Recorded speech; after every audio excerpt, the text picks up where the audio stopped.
The fourth part. Okay, I awakened again, and this time the stage was choosing your parents. Okay, now I'm going to be born in this world where I'm now, and I have to choose my parents. It was like conception, you know what means conception? Like sex. Uh, all of the couples, men and women, who were having sex, who were having this culmination at the same given point of time, I could all over the world, I could choose from all of those people which ones I want to choose as my parents. You know, I see all of these people. I have my time. I can see and I can read. You know, it's just no time. I can spend as much time as I want taking that decision. I can see and go into lives of each of those persons, each of those men and women, and see how they have lived, how they have been, what they are thinking, what, you know, and by all of this understanding, how they would breed me, how would they breed me, raise me, uh, and how that would affect my life. So it's my decision to choose which parents I want, which people I want as my parents. I chose my parents. I chose them mostly because I knew they would give me more freedom to think for my own, to find my own life, you know, instead of kind of forcing some ideas into me, some religions into me. They would let me unfold myself. That was the biggest. That's that's why I chose my parents, among other things too, maybe, but that was the most important thing. I have wonderful parents to see here. But this video is about me, not my parents. So I go on. Chose my parents, okay, and I drifted back to sleep. Everything very natural. The next stage was more painful again. It was like kind of feeling like being in a waiting room, coming to this world. I knew I'm gonna be born. Now it's a matter of time, you know. Soon I will enter this world. And I started feeling this world close. You know, I'm in the waiting room, and over there, over the door, is this world. I start feeling it, and I start feeling I don't want to go there. I don't want to go in this fucking world. It's too hard. It's too suppressing. It's like a pressure that just goes, and you, the moment you come in, good day, you are just giving this, how you call it, burden onto yourself. Suddenly you feel gravitation and everything, and suddenly everything is trying to force things on you. It felt it's gonna be like this, you know. And I don't want to be born anymore. But I know I have to. I made a decision, and I would still make the decision to. I know I have to go back there. I know it's gonna be really hard. I know it's gonna be painful, but I know I have to go back in. It's like those things you don't like doing, but you know you have to. You know you have to go to work tomorrow, and you don't want. um,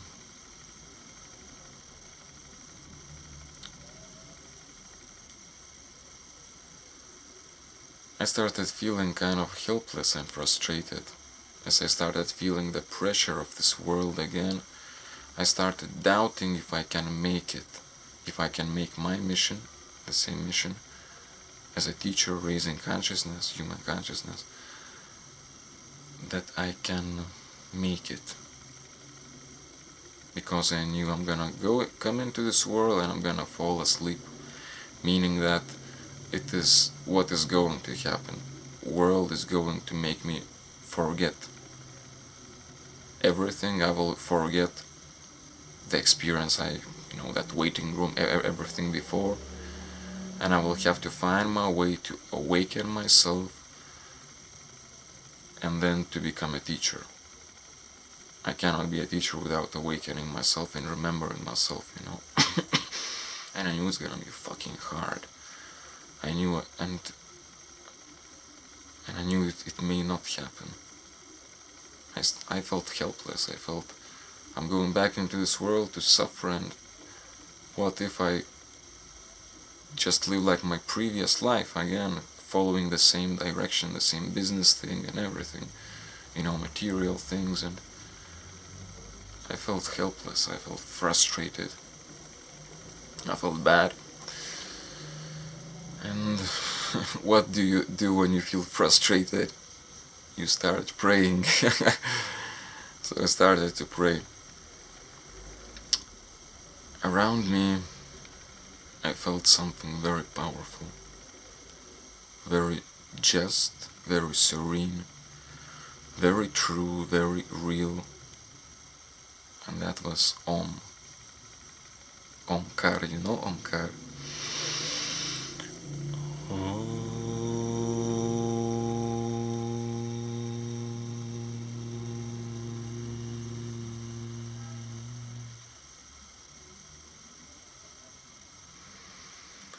What I was hearing, what I was experiencing all around me, it was this vibration, like humming, like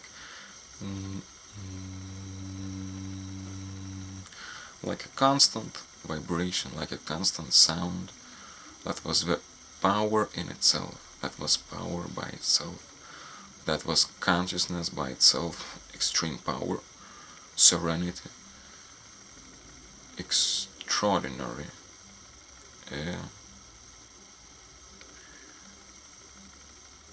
Very respected.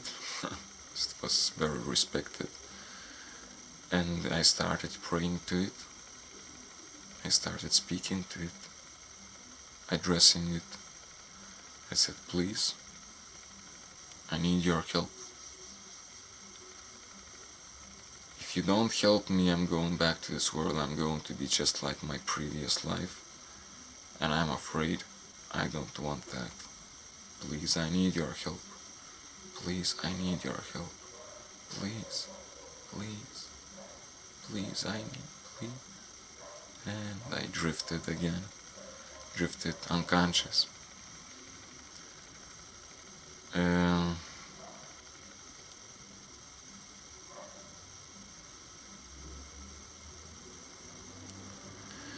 The next experience was being born in this world.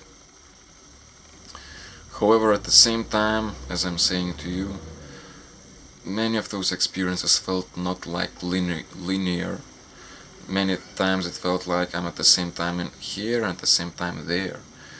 At the same time, I could narrate that maybe at the same time I felt myself, I was already in my mother's womb, 9 months in your mother's womb, and I was feeling the world around me, and I remember that experience too.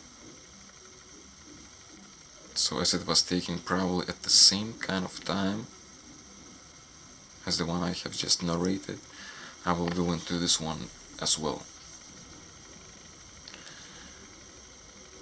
Is it getting boring, my story, or not?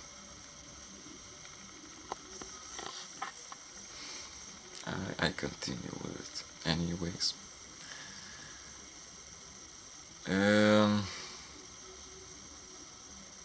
I didn't want to be born.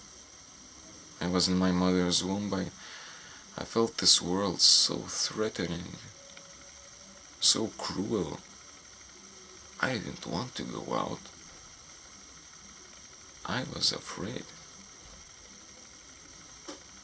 I didn't want to enter this world, no.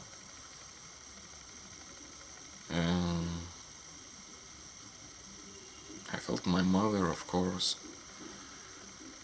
Maybe the feelings I had was the feelings she had. She felt she had hard times, well, many women have it.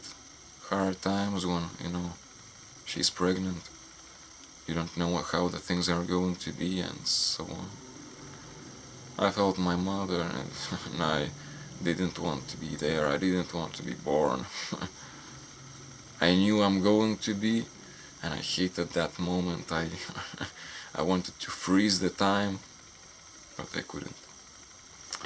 So that is my experience inside of my mother's womb.